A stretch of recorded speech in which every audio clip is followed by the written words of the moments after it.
So, guys, this week training session is going to be on the Transamerica Final Expense Solutions. It's their final expense product, and we've got the honor and the privilege, I should say, to have Ted Lindsay on from Transamerica, and he's got some great material prepared for us.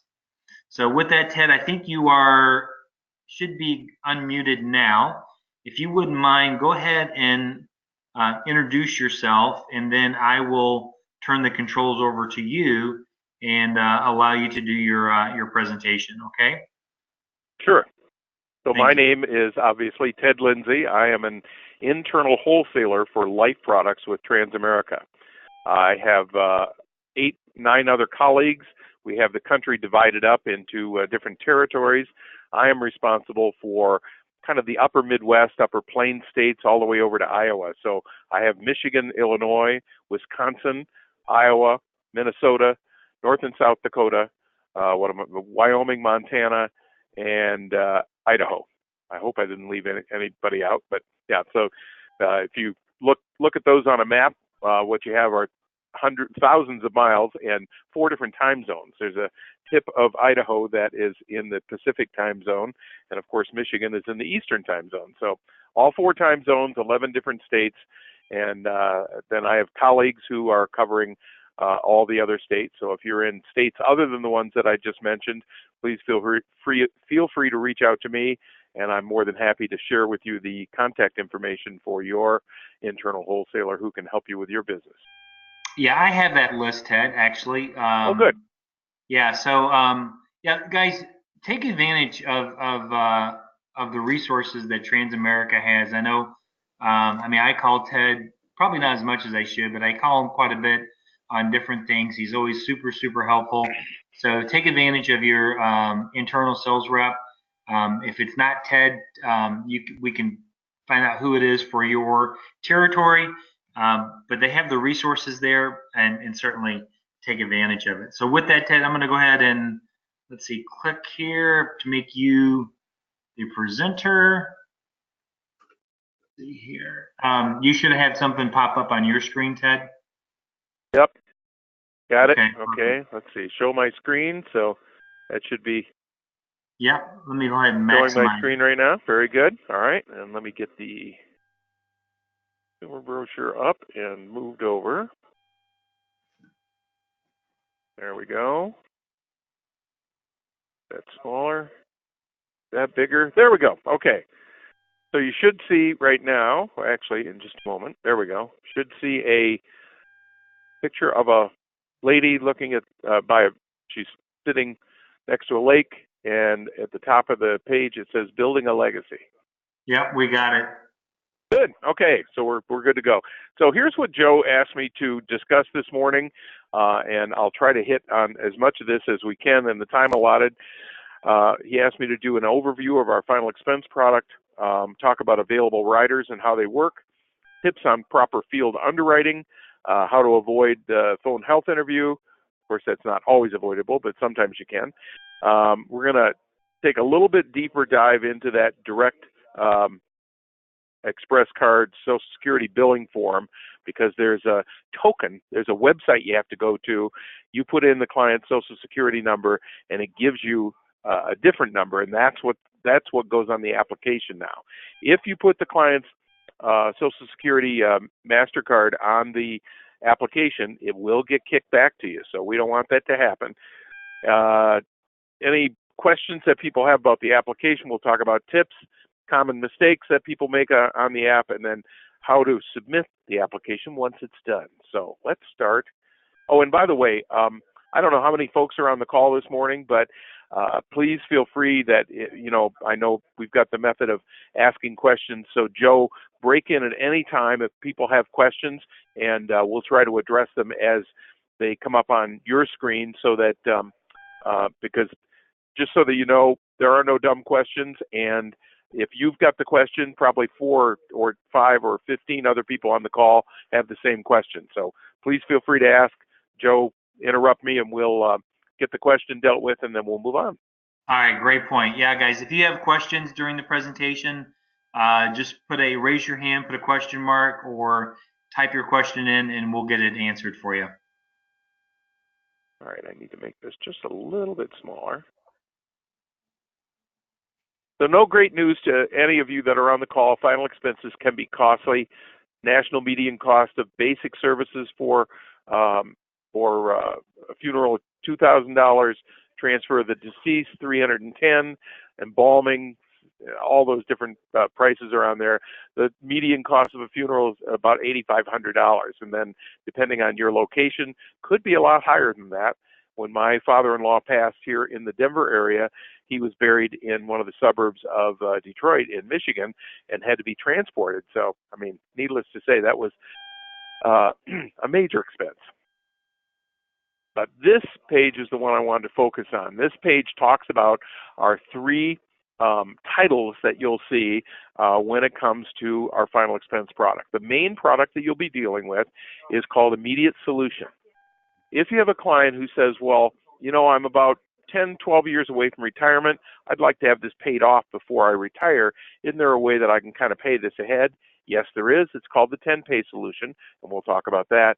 The easy solution is our graded product. So that's final expense, where you've gone through the application, and the application indicates to you that the only thing they're going to qualify is the graded product. So that's when you open up the easy solution in your on the quote illustration website and run the illustration from there. We have ages. We can write clients as young as 15 days old as 85. We can write in face amounts from $1,000 to $50,000. Now, in the older age categories, you'll see this chart right here. 0 to 55, 50,000 is the max. 56 to 65, it goes down to 40,000. 66 to 75 is 30,000, and if they're between the ages of 76 and 85, the maximum amount is 25,000. Also important to note that if the client only qualifies for the graded product, no matter what age they are, the maximum amount that they can apply for is $25,000. Our final expense product is accelerated underwriting. That means typically there are no paramed exams. Typically there are no phone health interviews. And typically we do not request medical records from the primary care doctor, the attending physician statement, the APS. So we don't request those. So the entire underwriting is taking place by what you see. You are our field underwriters. So it's by what you see when you're meeting with the client and what's on the application, then what's in the client's motor vehicle record and the medical information bureau. Those are the three items that are typically used in order to make an underwriting decision. There are a couple of riders, and it depends on the state that you're in, because some of these riders are not available. You'll see, for example, the accelerated death benefit rider and accelerated death benefit rider with nursing home benefit. These riders are not available in New York. I did speak with an agent recently. They're also not available in Florida. So if you're a Florida agent, those two riders are not available. And here are the other riders that are available, and that is the accidental death benefit rider and the children's and grandchildren's benefit rider. So the accidental death benefit, it's a yes or no. It's only available for clients between the ages of 18 and 70. So this rider provides payment in addition to the face amount of the policy in the event of an accidental death. But if someone's, like, for example, they're in a car accident and they die 4 months later, it's not going to pay out. It only pays out if the client passes within 90 days of the event. The accidental death benefit rider is equal to the base face amount. And then the rider that we get the most questions about is the children's and grandchildren's benefit rider. Again, it's optional, available only on the immediate solution product, so the main product, for kids between the ages of 15 days old to 17. So if they're 18 and older, this does not apply to them. The minimum death benefit is $1,000. The maximum is equal to either the base amount or $5,000. So between $1,000 and $5,000, and no more than 9 covered children or grandchildren can be covered by the rider. So those are the main things. It's a very simple product, very simple riders. Oh, and the riders that I mentioned earlier, if they're available in your state, the accelerated death benefit and death benefit with nursing home benefit, those are no cost riders. They are built into the cost of the policy. So they're available for both the immediate solution and the 10-pay solution at no additional premium cost. But if the client wants any of these other ones, they must be on the initial application. They cannot be added later. So we were going to talk about the overview of the product and additional riders. I'm sorry, go ahead. Can I make a few comments here? Please, yeah, comment away. Yeah, one, just as a side note, we're talking about like issue ages, that the product does go up to age 85. Guys, one of the benefits about working with Transamerica is that if you do have the older clients that are between the ages of 81 to 85, and you write that, unlike some other carriers, there is no reduction in commission. It's full commission. And then also, with the tiers, they have, which Ted's going to get into, is the preferred and the standard. It's the same comp level, whether they have to, if they, let's say they don't qualify for they have two level benefits. It's level, standard. Those both also pay full comp. And then also, Ted, on the accidental rider, it's issue ages up to age 70, but it does fall off. It's only good up until age 80, correct? That's correct, yes. Okay. Yes. So keep that in mind, guys. When you're selling it, it's not for the life of the policy. It does fall off at age 80. And on the children's rider,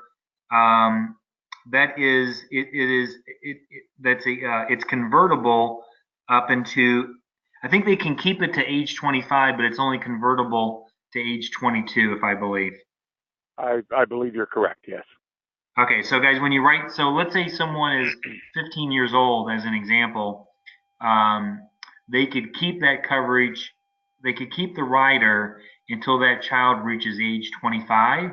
But if they're interested in converting it into their own policy, they have to do it before by age 22. That was it, Ted. Great, thanks. All right, so let me minimize that and go to the next thing that I want to point out here. Here we go. So this is one of the things that Joe wanted me to talk about were underwriting things. So for those of you who have written our product, you know that we have two different applications, one for clients 0 to 44 and another for clients 45 to 85. This is the 45 to 85 application form, and this is part C, which are the medical questions of the form. We get a lot of questions on the sales desk of, hey, the client's on this medication, they're on that medication, they're 57 years old, will that knock them out of coverage? We don't have any prohibited medication list for clients in the 45 to 85 group. So just go through the medical questions with the client, and that will tell you, A, can they apply for coverage at all? In this first section, has the proposed ever been diagnosed with or treated for Alzheimer's, for dementia, memory loss, organic brain disease, mental incapacity, Lou Gehrig's disease, that's ALS, Down syndrome, Huntington's disease, sickle cell anemia, cystic fibrosis, cerebral palsy, or been diagnosed by a medical professional as having a terminal medical condition, terminal within the next 18 months. So if the answer is yes to that, then stop the process. They cannot apply. Have they ever tested positive for AIDS or HIV? Cannot apply. Have they ever been in a diabetic coma or been advised to have an amputation due to the disease or disorder? Cannot apply. Have they ever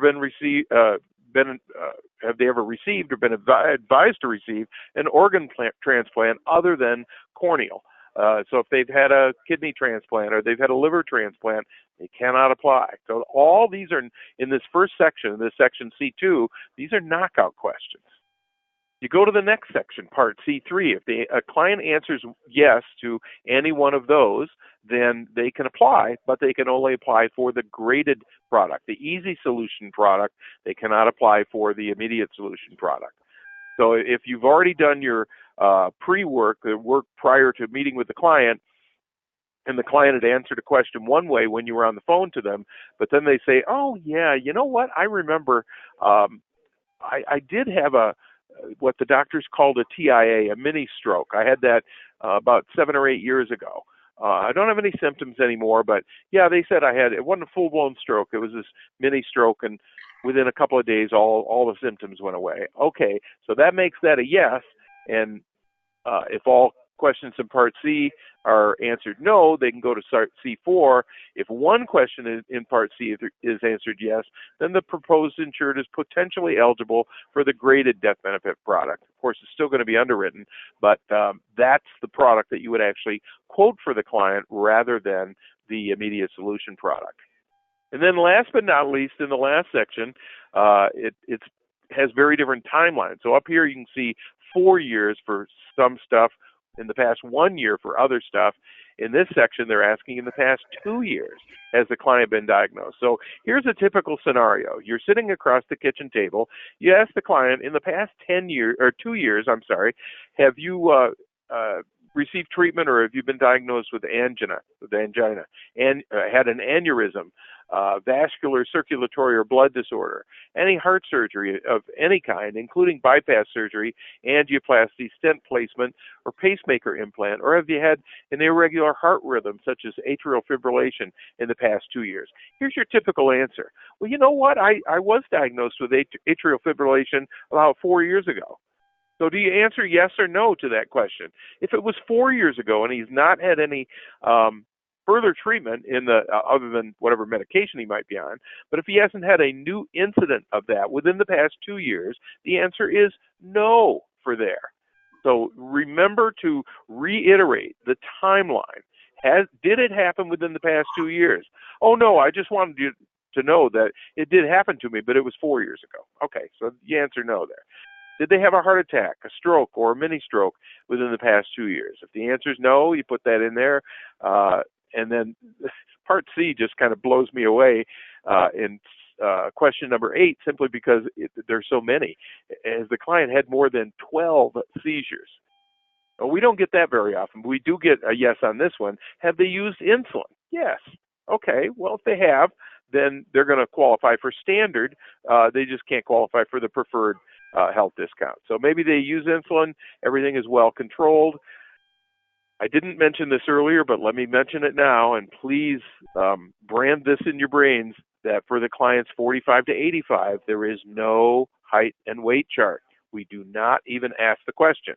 So if you've got a client who's 5'7" and they weigh 325 pounds and they're diabetic and they use insulin, but their diabetes is well controlled with the insulin, then no problem. They can get standard, they can get the immediate solution, and we don't care about the height and weight because we don't even ask. Now, let me flip for a minute to the younger clients 0 to 44. If you write any or many of those, you will know that on that medical questions on the application, they are very, very different medical questions.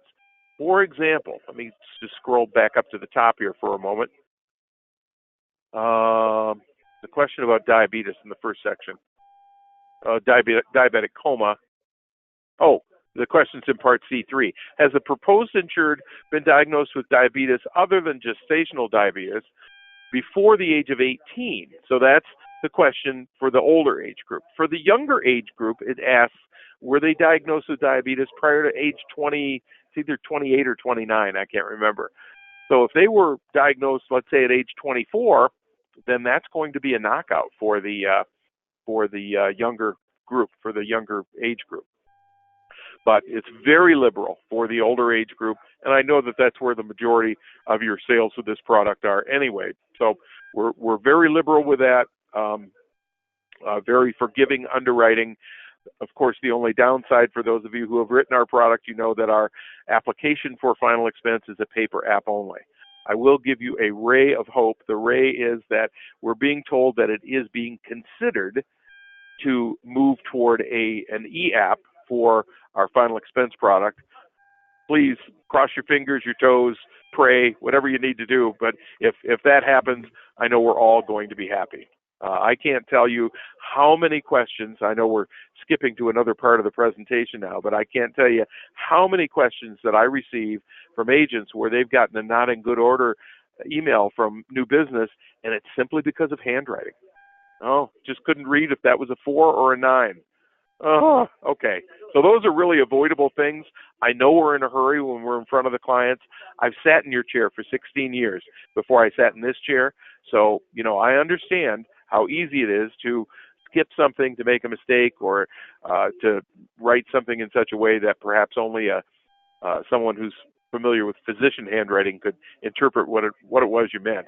But this is the golden key to the older age group. It tells you right on the application whether or not they can apply, whether or not they can qualify for standard or preferred, whether or not they qualify for just the graded product.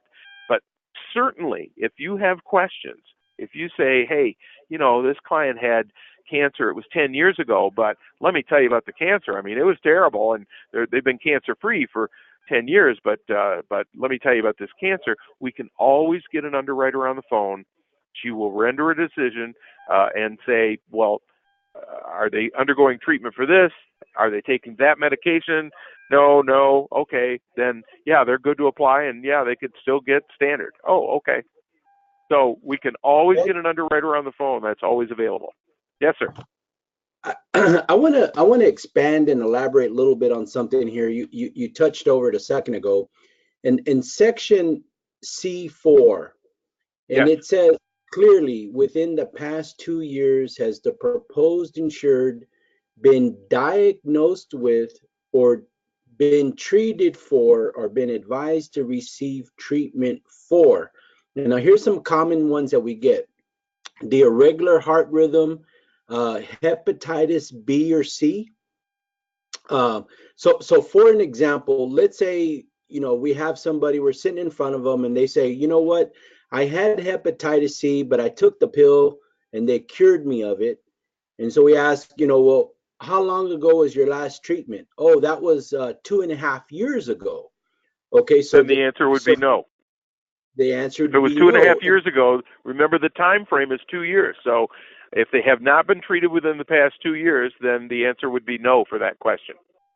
Right. And that's what I want to express to people, because sometimes they're answering that incorrectly, yes, and quoting standard when they could be quoting a preferred. And same thing with the Yes. irregular heart rhythm. A lot of people that have an irregular heart rhythm, if it was diagnosed over 2 years ago, most of those people don't take medication for it.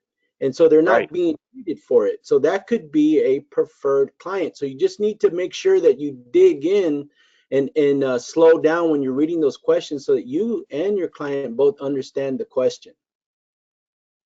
And that's why I pointed out earlier that the timelines are so critical. So if the timeline says 2 years and the client said, yes, that happened to me 4 years ago, then your answer is going to be no, unless they're still undergoing some kind of ongoing, if it's cancer and they're still undergoing chemotherapy or radiation treatment or something. Well, then, of course, then the answer is going to be yes. But if they were diagnosed and treated and everything is stable now, then the answer is no. So make sure that you clarify when you're getting to those. I think that the most critical part of the application, no matter the age of the client, but the medical questions for final expense are typically pretty clearly written. But if there's any confusion, either on your part or on your client's part, then that's when want to get an underwriter on the phone. So you can call into the life sales desk. We'll get an underwriter on the phone. Just say, I need a risk assessment for final expense. Underwriters typically, phone rings 2 or 3 times and then they pick it right up. So it's not like you're going to be on hold for 15 minutes while you're sitting across the table from with your client. If it's during business hours and even a little bit beyond, then the underwriters are going to be available and we can get them on an answer. If it's the next day, what I would suggest that you do is hold the application until you've spoken with an underwriter, and then you're going to know better then, oh, I quoted the client preferred, but the underwriter tells me it can only be standard. Then recontact the client and say, look, I quoted you the preferred level, here's what the rate was, but the underwriter told me it's going to be standard. Here's the new rate. Is that okay? And at that point in time, the client may say, well, that stretches the budget a little bit.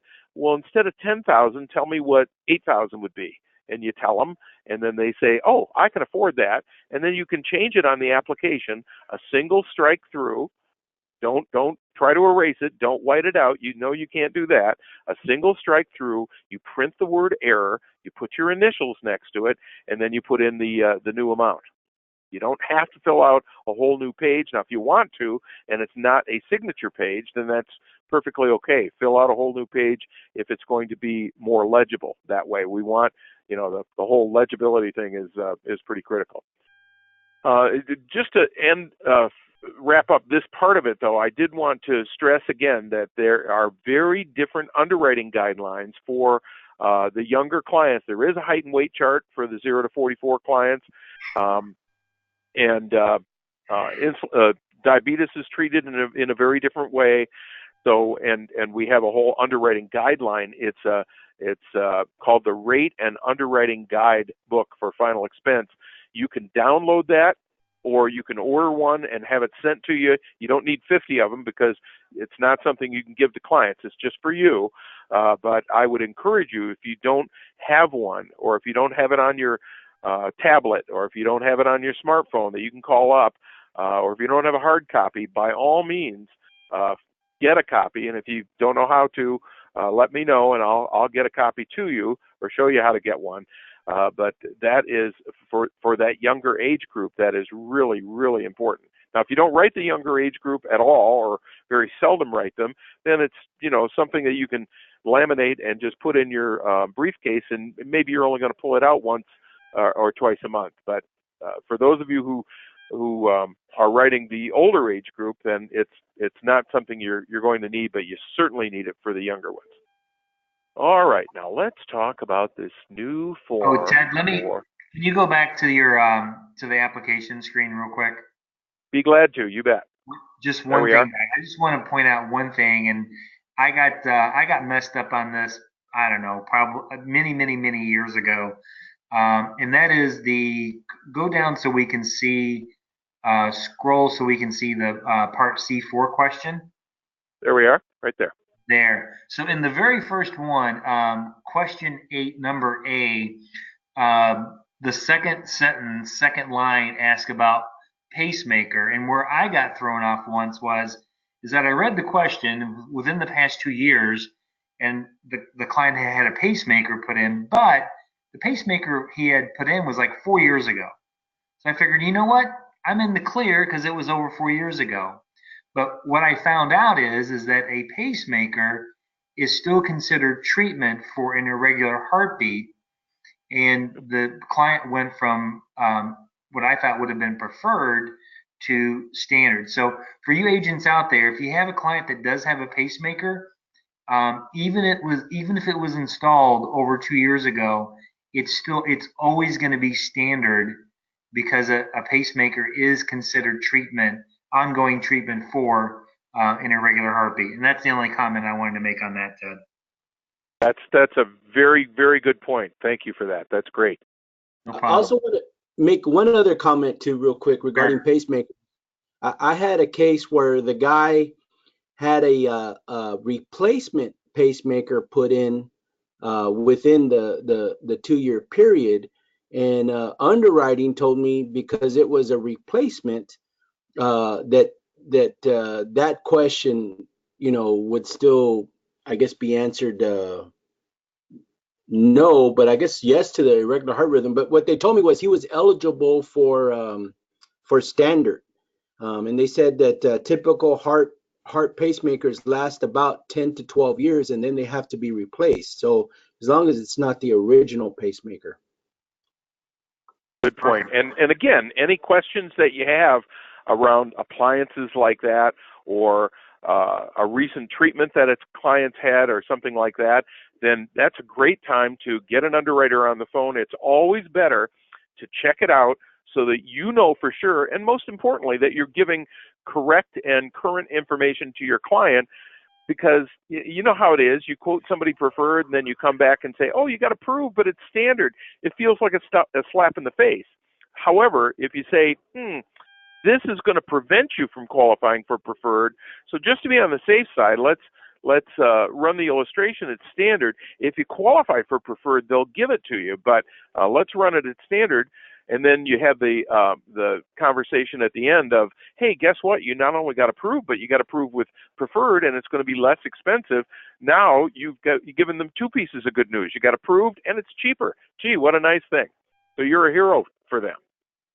Hey, Ted, could we take a timeout and just answer? I've got a few people that have some questions. Oh, please, yeah. Let's go ahead. Okay, so we're first going to go with Bernadette. Bernadette, if you're available, I'm going to go ahead and unmute you real quick. Bernadette, are you there? I am. All right, what is your question? Oh, no, I was just having some technical difficulties on the computer part of it, but I'm on the phone now, so I'm good. Okay, you're good. All right, thank you. All right, and then we're going to go to David Colston. See if he has a question. Let's see there. David, if you are available, go ahead and it looks like you're self-muted. Unmute your phone or your computer. Yes, I'm still available. He actually answered the question at the bottom of the application. I was wondering how you determine, based on the questions, whether someone be preferred, standard, or rated. And I see that now. I had gotten ahead. Okay, all right there. I'll make it bigger so everyone can see it. Oops. I see it now. I actually had the question before you got to that part. I got ahead of you. Okay.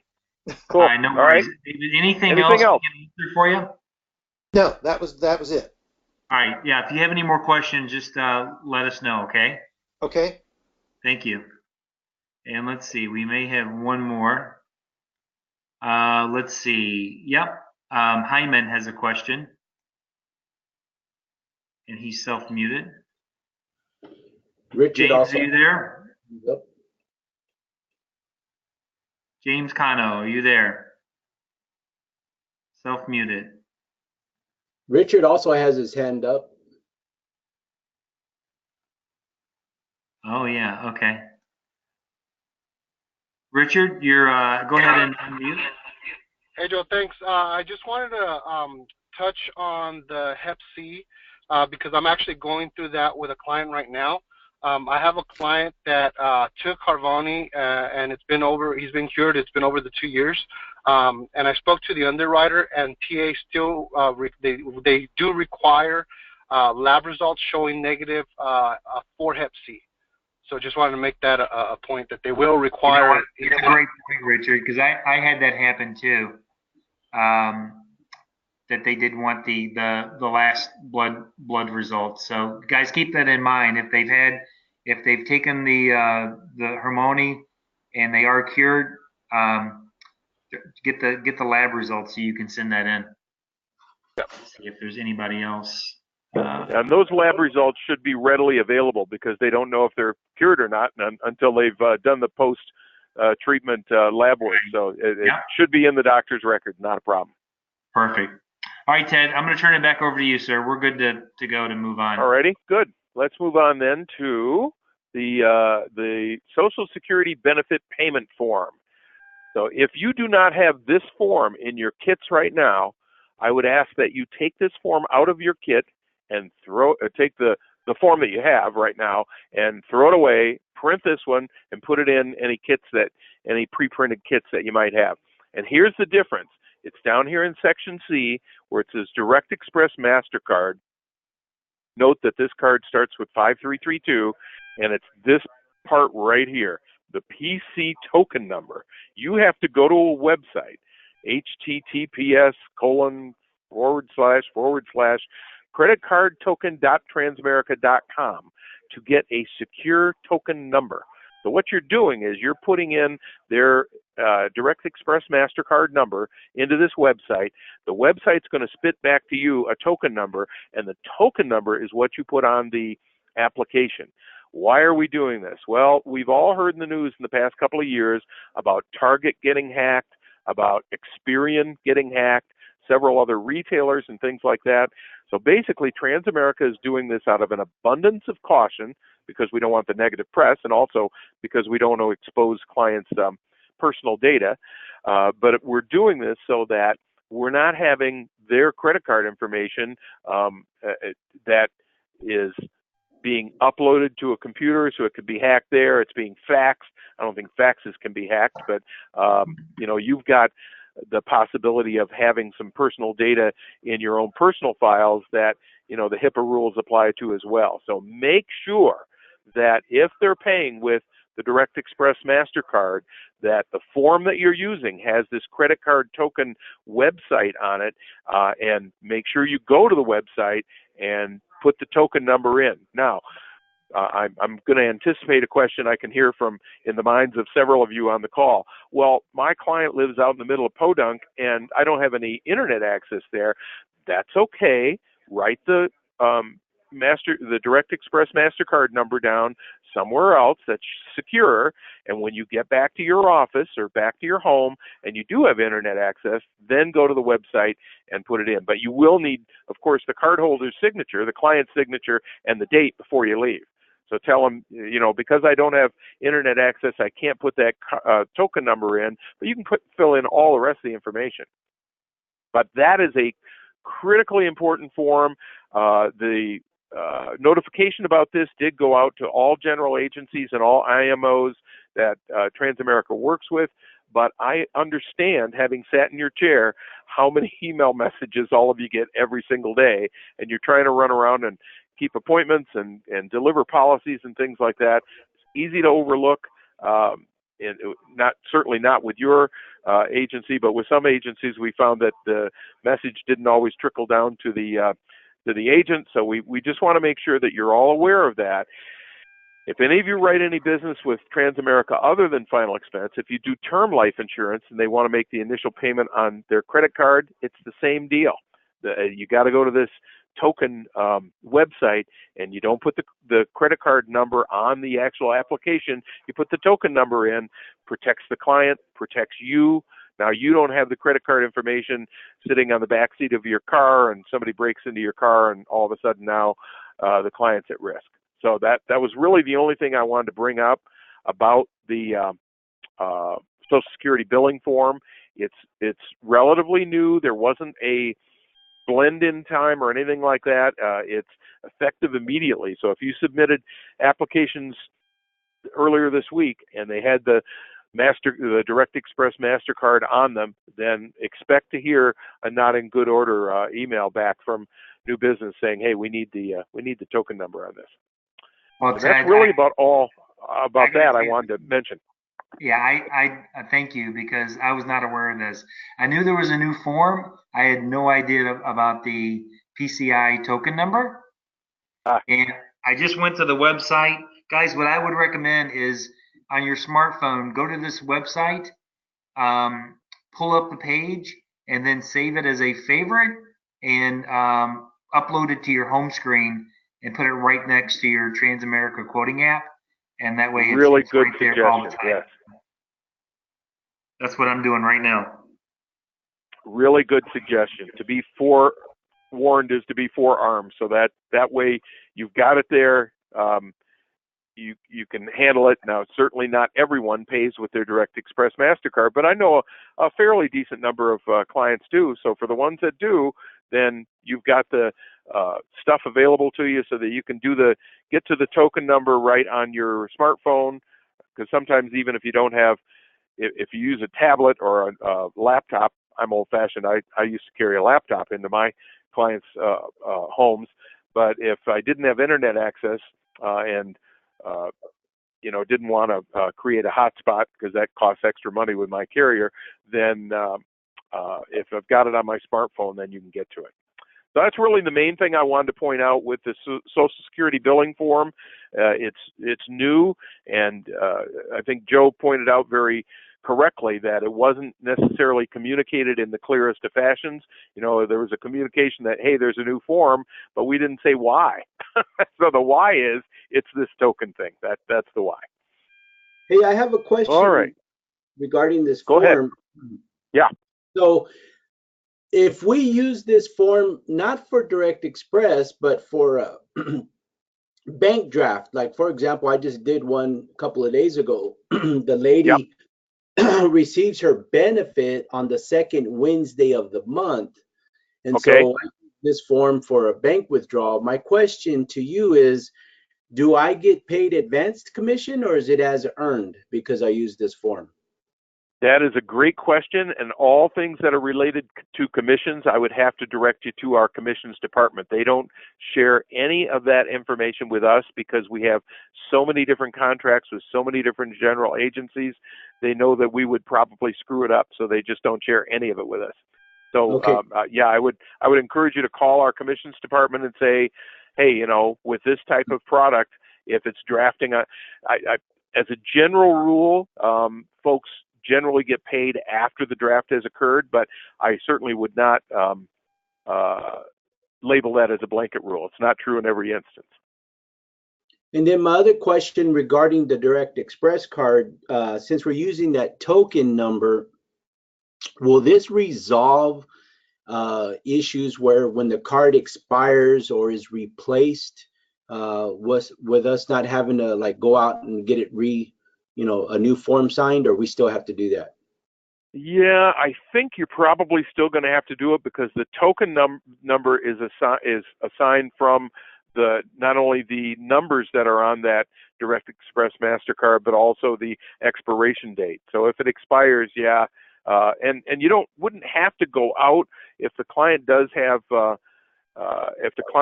if you know what the expiration date is, then the client can do that directly with customer service, and you don't necessarily have to make a house call for that. But I know that there's value in the house call. You might be able to pick up a referral while you're there, so that that's always a good thing too. Mm-hmm. Okay. Yep. Okay. Any other questions about the token or the application itself? Common mistakes that agents make.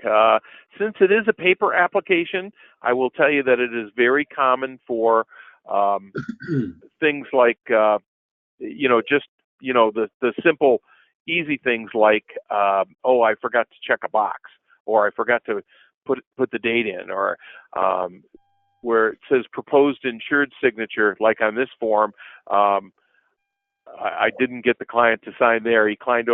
He signed over on the owner's signature side, but that's only if the owner is someone other than the insured. So sometimes the clients sign in odd places. I've had clients sign up the side of the application instead of on the line that I had already highlighted, or I'd at least put a sticky note next to saying, here's where you sign. Well, they sign next to it instead. So those are probably the most common things. The other most common thing I alluded to earlier, and this is we need to be really careful if you're downloading forms from the agent portal and printing them out. Make sure that your printer is not on quick print. It's got to be the at least normal print quality, or even better, but at least normal print quality. I had this conversation yesterday with an agent. He had printed out the final expense application. He printed it on quick print, and then when he faxed it in, none of the numbers at the bottoms of the forms were legible to new business because it was just so light. Here's another quick example.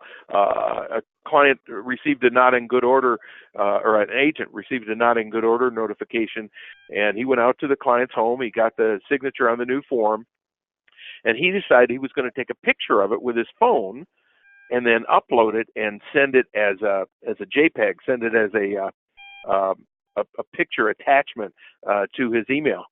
The problem was he was standing in between the light source and the form. So the whole bottom half of the form has his body's shadow there, which when I saw it didn't look like a big deal.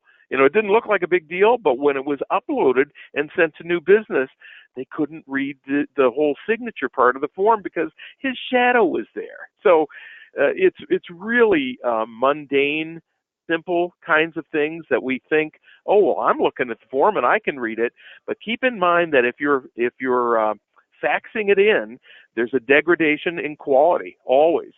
So if you're dealing with a form that's already light and the client signs it, and then you fax it in, by the time that it's received, that lightness of the original form may be so light that they just can't read it. And then they're going to say, hey, you know what? And this happened to the agent I spoke with yesterday. They said to him, we need pages 1 through 7 of the application. And there was nothing wrong with any of the signatures or anything like that. It was just that he had printed it out on the quick print feature on his printer, and the original form was just too light. So what I would suggest that you do is, number one, use regular quality if you're printing it out. Number two, don't waste your ink. Call us or get on the agent portal and order forms so that you're going to use Transamerica's ink instead of yours, and they'll be really nicely printed, and they're dark as all get out. So you don't have to worry about what the degradation in quality when you fax it in. So have forms sent to you. Don't have 50 sent to you because forms change. But if you use 20 in a given month, then go ahead and have 25 sent.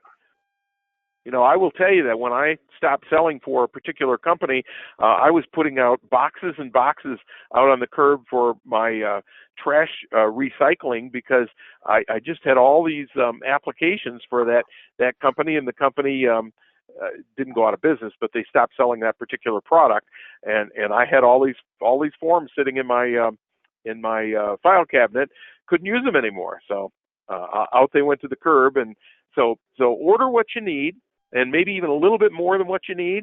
But keep in mind that if things happen like this credit card authorization form, and now we need a token number and stuff like that. When those kinds of things happen, then sometimes you're going to have to go back and maybe print out just that one page. Again, please print it on good quality level of printing, and then you're going to have to hand go in to your kits that you've already received from Transamerica and make sure that you've got the proper form in there. So those are kind of the main. Oh, and the other thing, and I alluded to it earlier, I just want to reiterate it. If you make a mistake, that's no big deal, as long as the correction is legible. So if you're on a page that does not require a client's signature, then I'd really request that you print out just that one page, print the page out, redo the whole page, and just send that page in so that it's legible. There is nothing more frustrating for any of you, and also frustrating for the company itself, than to have a policy held up in underwriting simply because the underwriter just couldn't read what it was you were trying to put in. So if you make a mistake, it's the single line through, print the word error, put your initials. I always used to circle my initials after I wrote the word error or printed the word error, and then I would print in as good of quality printing as I could possibly do what the correction was. But you cannot strike through a number and put another number right over top of it.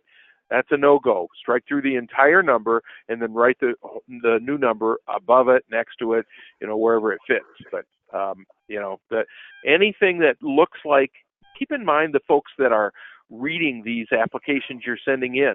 First of all, they're not in front of the client like you are, and they're judging everything by what they read. And if they get a piece of an application that on one page has 6 strike-throughs and error and my initials TL on there, and then they think, oh my gosh, this Ted guy, he's sending in a piece of garbage to us. He really should have redone this application. That's why I would always walk into an appointment not only with an application pre-filled out with client's address and date of birth and things like that, but I would also always have a spare. I would always have a blank with me just in case I screwed it up.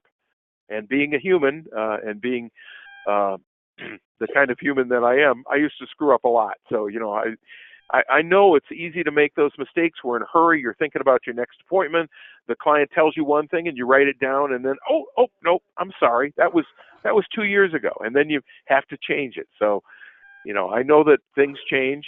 Sometimes it makes sense to replace the page if it's not a signature page. Sometimes it doesn't. But do whatever you can to make it as clear as possible. And in terms of transmitting, there are 2 different ways that you can transfer applications. you can fax the number you can fax the application directly into Transamerica, and the fax number is on the form. When you fax, you will always get a confirmation number back indicating that it had been received.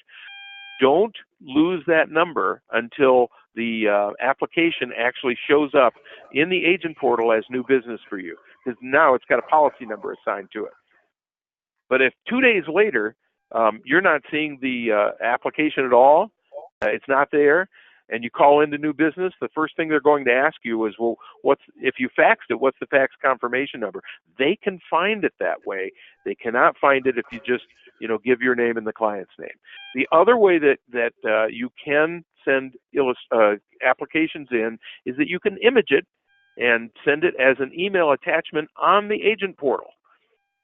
It's right where it says email document. So you click on it, you put in all the stuff that they're asking for. Oh, this is new business. It's for final expense. It's for Ted Lindsay as the agent. It's for John Smith as the insured. And then I upload the documents. Now the downside of uploading, or the upside is that it's received immediately, and if it gets there before 3 o'clock Central Time, it'll show up pretty much immediately. The downside is that you don't get necessarily an email confirmation indicating that the upload had been received. Yes, you do. So if you do. Oh, you do? Yeah. Okay, thank you. Okay. Now, I wanted to jump in here real quick. Can you slide? Jump away. Can you go to page 2? Page 2 of the application? Sure. Yes, and I want to point something out, because if you're using the Direct Express page at the end, agents are commonly missing this section. Has to be answered, right? You had it right there zoomed in. Go back to zoom. Yeah, B4. I'll zoom it again. Yeah, B4 still has to be answered. The pair is the proposed insured or owner or other. You still have to do that. If it's other, like let's say, for example, the insured is the spouse of the payer, then you're required to fill out that information for other and get their signature in that section right above B3. Also, right above B4, it asks the question automatic loan provision. You need to answer that as well. So don't just skip this page because you're doing the Direct Express card. Yes, thank you for that. That's right. Everything that's in the application kit, if it applies to your client, needs to be filled out and sent in. My own personal philosophy was that if I wasn't sure, I'd go ahead and fill it out and get the client's signature, and if I needed to sign it, I would sign it too. And if new business didn't need it, they're going to destroy it. But if they do need it, then it's there rather than holding up the policy being issued and of course holding up all of you getting paid, which is critically important to everybody. Now I have very, very good point out. I appreciate that. Thanks. I have a very important question to ask you, Ted, and I don't know if you have the answer, but I hope you do. So with today's technology, we have iPads and we have the iPads now. They come with pins that you can write. I have a couple of agents that have horrible handwriting. Okay, and they've asked this question: can they scan the application into the iPad? The iPad will allow them to fill it out by hand or type in the answers, and then the client can sign the form. And so it looks very much like if it was paper, but it's done electronically. Is that accepted?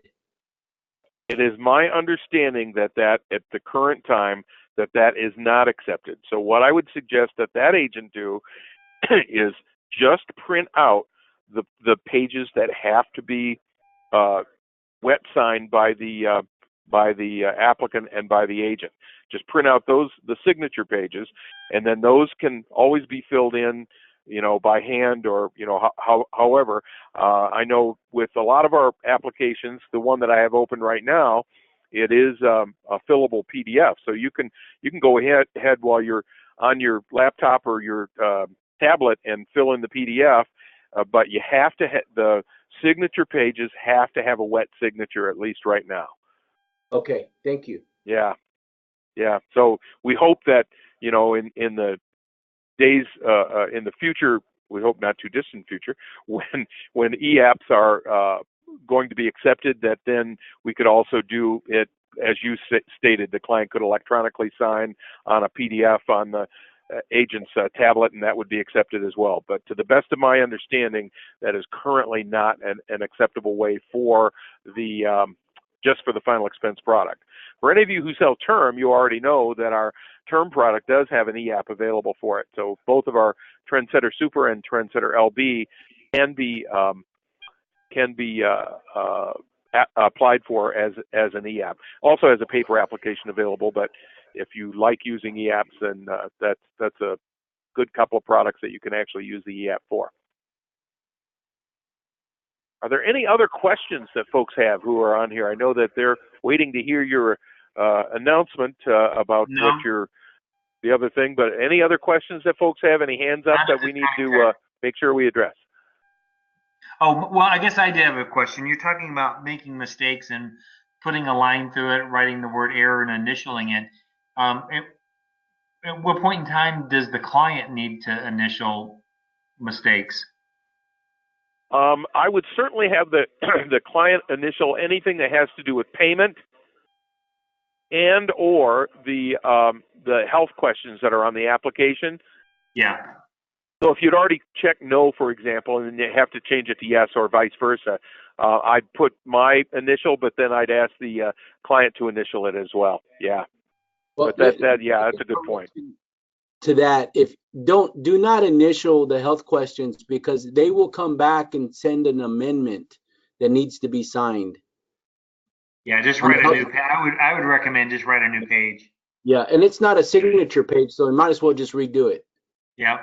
Agreed. Since it's not a signature page, that's where having that spare application with you really helps. You can just rip out that one page and fill it out and send it in with the rest. Yeah. Yeah. Good point, Jimmy. Good. Anything else? Any other hands up? Any other comments, questions? No, I think we're good. We're good to move on. All right. Well, thank you for Joe for the opportunity to speak to your folks.